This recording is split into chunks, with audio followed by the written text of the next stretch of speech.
Hello guys, welcome back to my channel on अपना integration. तो आज हम स्टार्ट करने वाले हैं अपना बुक का फर्स्ट चैप्टर जो कि है इंटीग्रेशन। तो इंटीग्रेशन का मतलब होता है किसी भी चीज़ का सम करना, ठीक है। और बेसिकली इंटीग्रेशन दो तरीके का होता है, एक होता है इनडेफिनेट इंटीग्रल होता है, एक दूसरा होता है डेफिनेट इंटीग्रल। तो बेसिकली जो इंटीग्रेशन की स्टार्टिंग होती है हमारी बुक्स में वो इनडेफिनेट इंटीग्रल से स्टार्ट होती है। तो ये उसके कुछ फार्मूलाज हैं, या तो आप उतार लीजिए या फिर स्क्रीनशॉट ले लीजिए। तो इसी के साथ हम अपनी पहली एक्सरसाइज स्टार्ट करते हैं।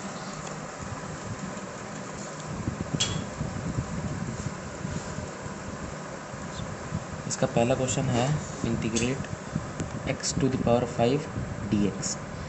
सो अगर हम इस क्वेश्चन को देखें तो ये बेसिकली हमारे फर्स्ट फार्मूला के कंपैरिजन में फिट हो सकता है। जैसे कि हम लोग का फर्स्ट फार्मूला जो है वो क्या है, integration x to the power n dx which is x की power n plus 1 upon n plus 1 plus c where n is 5.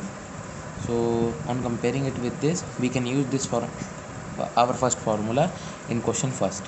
So इसको x to the power 5 dx को हम लिख देंगे x की power 5 dx is equals to x की power 5 plus 1 upon 5 plus 1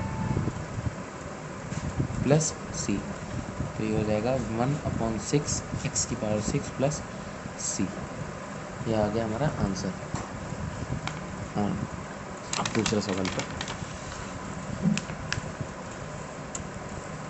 दूसरा सवाल है यहाँ पे 1 upon x cube D x.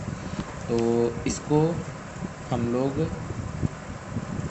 कुछ इस तरीके से फिट करेंगे, जैसे कि इसको ऐसे करके लिखा है एक्स क्यूब डी एक्स, तो इसको हम लोग ऐसे भी तो लिख सकते हैं।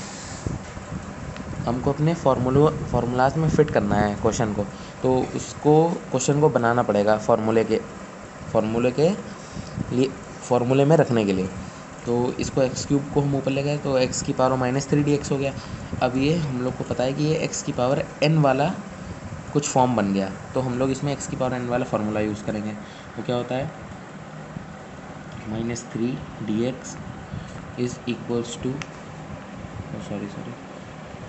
एक्स की power -3 plus 1 upon -3 plus 1 plus c।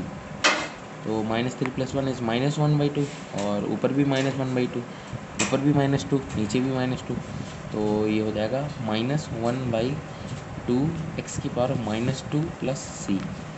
या फिर आंसर ये भी हो सकता है, और इसे अगर हम सिंप्लीफाई करें तो 1/2x² हो जाएगा प्लस c। ये हमारा दूसरा क्वेश्चन। अब आते हैं तीसरे क्वेश्चन पर, which is integrate 1/√y dy। अब इस क्वेश्चन को हम लोग कैसे सॉल्व कर सकते हैं। इस क्वेश्चन को हम लोग कुछ पहले तो इस फॉर्म में लिखेंगे 1/2। अगर हम स्क्वायर रूट हटाते हैं तो इसकी पावर 1/2 आता है, विच इज़ dy। अब हम लोग सोचें कि अगर हम इस y की पावर 1/2 को ऊपर लिए जाएँ तो ये हो जाएगा y to the power -1/2 dy। और अब हमको लग रहा है कि x की पावर n वाला फार्मूला बन गया, तो इसमें हम x की पावर n वाला फार्मूला लगाएंगे तो क्या हो जाएगा, y की power -1/2 plus 1 upon -1/2 plus 1 plus c। जैसे ही इंटीग्रेशन हटता है तुरंत एक इंटीग्रेशन कांस्टेंट आता है, वो c से डिनोट करते हैं उसको। तो इसको सॉल्व करके हमारा जो आंसर आएगा वो आएगा -1/2 प्लस 1 कितना हुआ, -1/2 प्लस 1 विच इज़ 2 -1 प्लस 2। हाँ, y to the power 1/2 upon 1/2 plus c। इस 2 को ऊपर भेजेंगे 2, और y की पावर 1/2 को हम लोग कुछ इस प्रकार लिख सकते हैं plus c, which is the required answer. अब क्वेश्चन नंबर 4 पे आते हैं, जो कि है integration of 1/√³ which is dx। Okay, तो इसको हम लोग कुछ इस तरीके से हल करेंगे कि जब यहाँ पे स्क्वायर रूट था तब पावर 1/2 थी। अब यहाँ पे इन्होंने कहा क्यूब रूट है, तो इसको हम लोग कुछ इस प्रकार लिख लेंगे x to the power 1/3 dx। अब हम लोग इसको ऊपर ले जा सकते हैं। क्वेश्चन को हमें अपने फॉर्मूले की फॉर्म में बनाना है ताकि हम उसे उसमें रख सकें। अब ये हमें पता है कि ये एक्स की पावर एन वाली फॉर्म बन गई है, तो अब हम इसमें अपना फॉर्मूला लगाएंगे एक्स की पावर एन वाला, जो कि क्या होता है एक्स की power n plus 1 upon n plus 1। तो इसका आंसर कितना आएगा 2/3 एक्स की power 2/3 upon 2/3 plus c. So ये ऊपर जाके उल्टा हो जाएगा 3/2 x to the power 2/3 plus c, which is the required answer. अब स्टार्ट करते हैं हम अपना फिफ्थ क्वेश्चन। फिफ्थ क्वेश्चन क्या है हमारा, integration of sine square x into cosec square x d x.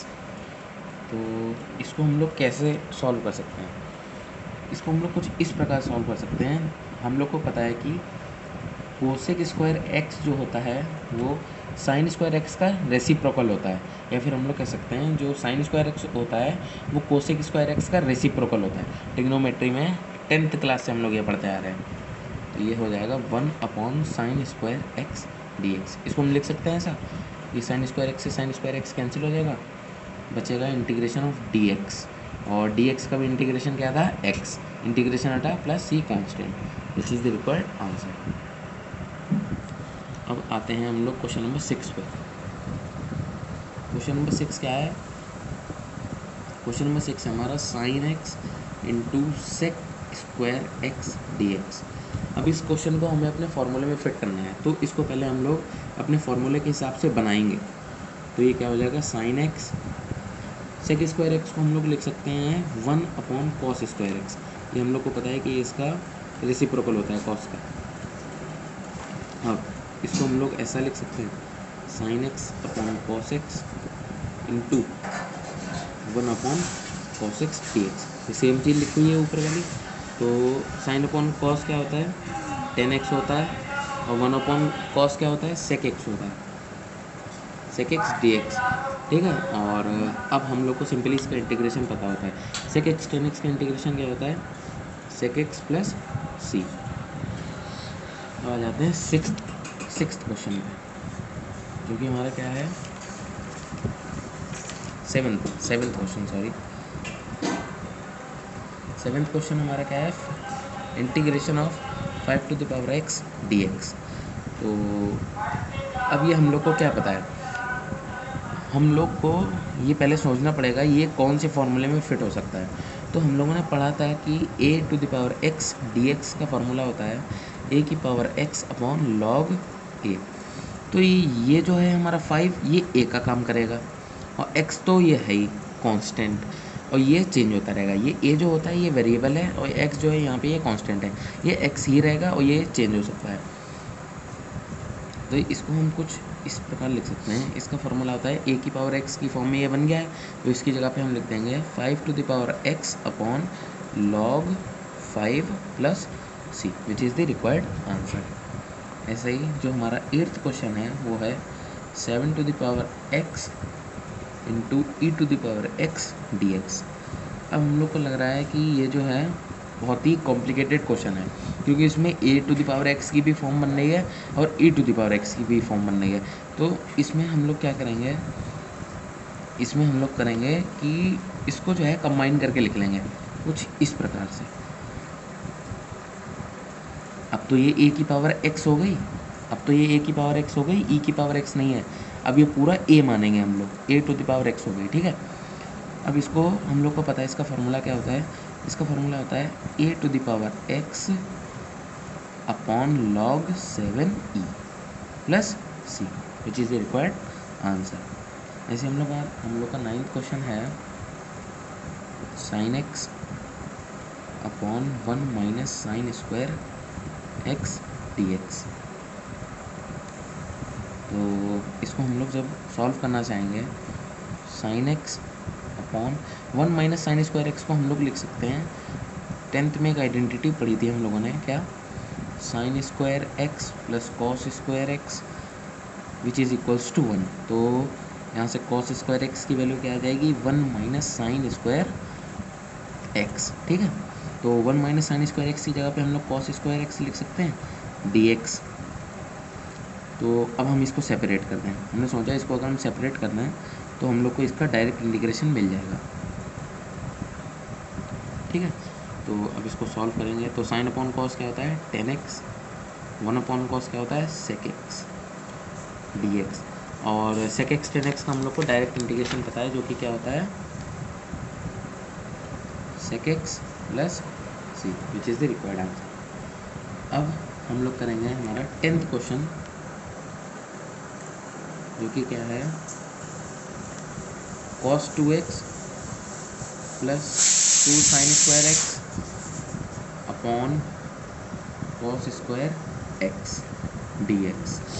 ठीक है, तो अब हम लोगों ने 11th में cos 2x के 4 फॉर्मूले पढ़े थे जो कि क्या थे cos 2x is equals to 2 cos square x minus 1, और सेकेंड फार्मूला पढ़ा था 1 माइनस 2 साइन स्क्वायर x, तीसरा फार्मूला पढ़ा था cos square x minus sine square x, और चौथा फार्मूला पढ़ा था 1 minus 10 square x upon 1 plus 10 square x।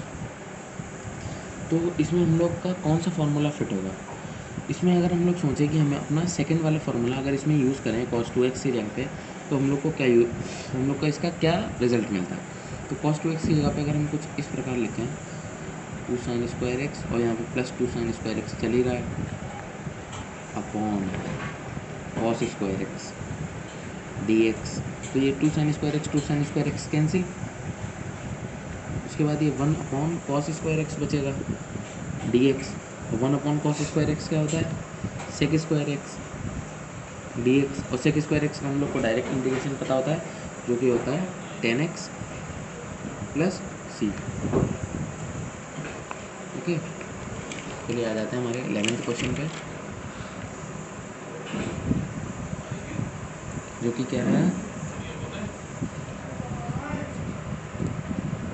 जो कि क्या है 1 अपॉन 2 और 1 प्लस cos 2x। तो इसको हम लोग कैसे सॉल्व कर सकते हैं? रूट ऐसे रहने दिया 1/2 cos 2x के कौन सा फार्मूला लगाएं जो ये 1 कट जाए? तो हम लोग अगर इसका फर्स्ट वाला फार्मूला लगाते हैं 2 cos स्क्वायर x माइनस 1, तो देखिए 1 plus 2 cos square x minus 1 dx, ये 1 से 1 कैंसिल, 2 से 2 कैंसिल, तो ये क्या बचेगा under root cos square x dx। cos square x सिर्फ cos x बचेगा, रूट के अंदर है, और cos x का इंटीग्रेशन क्या होता है sin x प्लस। हो जाते हैं हमारे 12th क्वेश्चन पर जो कि है e to the power 2 log x into x to the power minus 3 dx। तो इसको हम लोग सॉल्व करेंगे कुछ इस प्रकार से। e टू द पावर, ये हम लोगों ने पढ़ा है कि पावर में log के, जब पावर में कोई चीज़ ऐसे अगर लिखा है a log x तो ये हो जाती है log x to the power a। तो ऐसे यहाँ पे जो ये है log x स्क्वायर हो जाएगा, और ये 1 अपॉन एक्स क्यूब इसे लिख लेंगे dx, और e और log जो होते हैं वो आपस में एलिमिनेट हो जाते हैं अगर e और log ऐसे लिखे हैं तो ये बचेगा x square into 1 upon x cube dx, और ये यहाँ से एक कट जाएगा तो बचेगा 1 अपॉन एक्स dx, और 1 अपॉन एक्स dx का हम लोग को डायरेक्ट इंटीग्रेशन पता है क्या होता है log x plus c।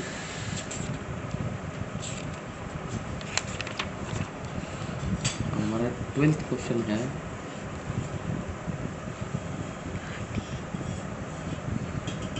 Question है 5 to the power 2 log x dx। Okay, तो वही सेम इसमें वही करना है, सेम वही कंसेप्ट यूज़ करना है। इसको हम लोग ऐसे लिख सकते हैं log x स्क्वायर। ठीक है, अब ये कुछ a की पावर वाली फॉर्म बन गई है a to the power log 5x square. तो जब ये बेस सेम होता है ना, जो यहाँ पे वेरिएबल होता है, और वही अगर यहाँ पे जो बेस में है अगर ये दोनों सेम है तो ये एलिमिनेट हो जाता है। अब यहाँ पे ये ई की फॉर्म में नहीं है, अब यहाँ पे ये वेरिएबल्स की फॉर्म में है। अगर यहाँ पे वेरिएबल 5 है तो अगर इसका यहाँ पे जो बेस है इसमें भी अगर 5 है तो ये दोनों भी एलिमिनेट हो जाते हैं। तो ये क्या हो जाएगा, इसको हम लोग ऐसे लिख सकते हैं, ये कुछ इस प्रकार लिखा हुआ है a⁴ log ax।